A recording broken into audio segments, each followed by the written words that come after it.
This is Earl Nightingale. I'd like to tell you about the strangest secret in the world.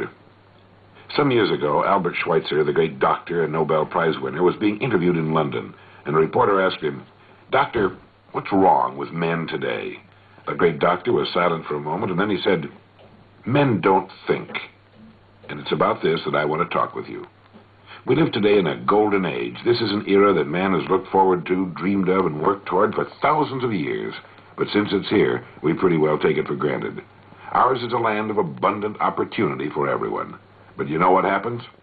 Let's take 100 men who all start even at the age of 25. If you asked any one of them if he wanted to be a success, he'd tell you that he did. And you'd notice that he was eager toward life. There was a certain sparkle to his eye, an erectness to his carriage, and life seemed like a pretty interesting adventure to him. But by the time these 100 men reach the age of 65, only 5 will have made the grade. Only 5 are successful. When we say only 5% achieve success, we have to define success, and here's the definition.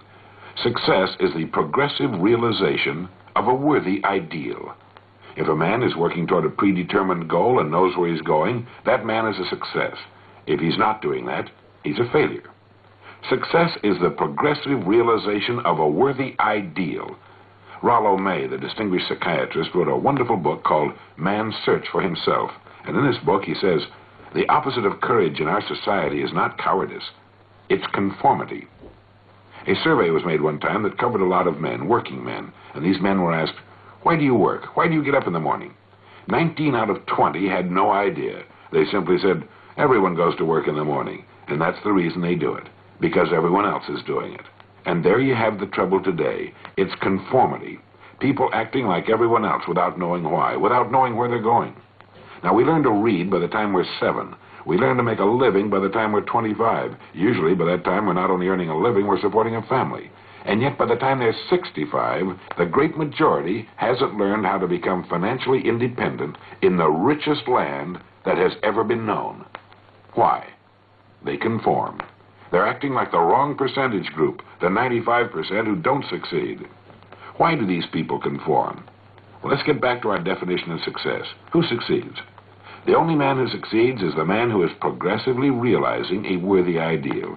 He's the man who says, "I'm going to become this," and then begins to work toward that goal. He succeeds because he knows where he's going.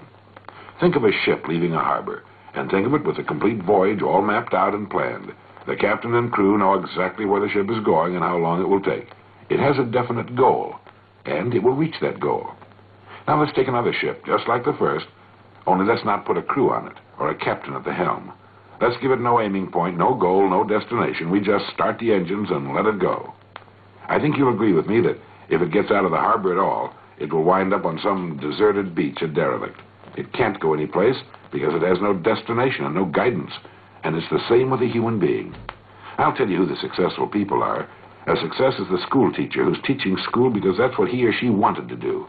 The success is the woman who's a wife and mother because she wanted to become a wife and mother and is doing a great job of it. The success is the man who runs the corner gas station because that's what he wants to do.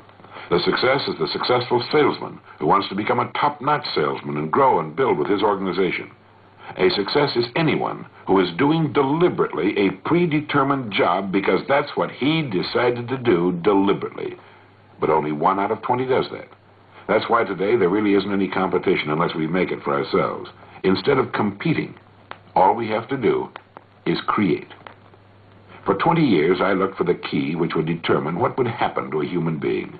Was there a key, I wanted to know, which would make the future a promise that we could foretell to a large extent? Was there a key that could guarantee a person's becoming successful if he only knew about it and knew how to use it? Well, there is such a key, and I've found it. Here's the key to success and the key to failure. We become what we think about. Now let me say that again. We become what we think about. Throughout all history, the great wise men and teachers, philosophers and prophets have disagreed with one another on many different things. It's only on this one point that they're in complete and unanimous agreement. Buddha said, "All we are is what we've thought about." Marcus Aurelius said, "A man's life is what his thoughts make of it." Disraeli said, "Everything comes if a man will only wait."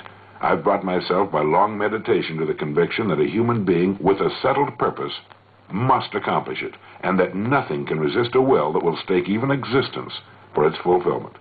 Ralph Waldo Emerson said this, "A man is what he thinks about all day long." William James said, "The greatest discovery of my generation is that human beings can alter their lives by altering their attitudes of mind." And George Bernard Shaw said, "People are always blaming their circumstances for what they are. I don't believe in circumstances. The people who get on in this world are the people who get up and look for the circumstances they want, and if they can't find them, make them." Well, it's pretty apparent, isn't it? We become what we think about. It stands to reason that a person who's thinking about a definite and worthwhile goal is going to reach it, because that's what he's thinking about, and we become what we think about. Conversely, the man who has no goal, who doesn't know where he's going, and whose thoughts must therefore be thoughts of confusion and anxiety and fear and worry, becomes what he thinks about. His life becomes one of frustration, fear, anxiety, and worry. And if he thinks about nothing, he becomes nothing. You see, the human mind is the last great unexplored continent on Earth. It contains riches beyond our wildest dreams. It will return anything we plant in it. Now, you might say, but if that's true, why don't people use their minds more? Why don't they till their fertile mental soil? We have the answer to that, too. Our mind comes as standard equipment at birth. It's free, and things that are given to us for nothing we place little value upon. Things that we pay money for, we value. The paradox is that exactly the reverse is true. Everything that's really worthwhile in life came to us free. Our minds, our souls, our bodies, our hopes, our dreams, our ambitions, our intelligence, our love of our families and children and friends.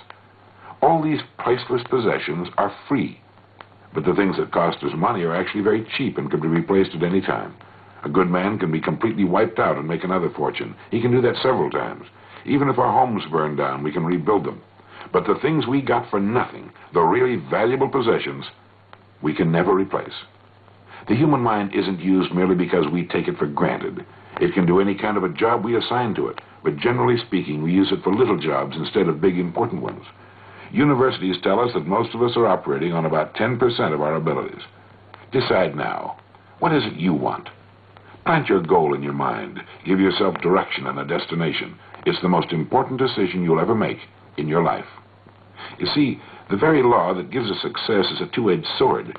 We must control our thinking. The same rule that can lead a man to a life of success, wealth, happiness, and all the things he's dreamed of for himself and his family, that very same law can lead him into the gutter. It's all in how he uses it, for good or bad. This is the strangest secret in the world. Remember these words from the Sermon on the Mount, and remember them well. Keep them constantly before you. Ask, and it shall be given you. Seek, and ye shall find. Knock, and it shall be opened unto you. For every one that asketh receiveth, and he that seeketh findeth, and to him that knocketh it shall be opened.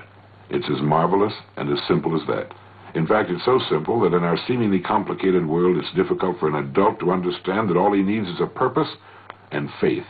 Above all, don't worry. Worry brings fear, and fear is crippling.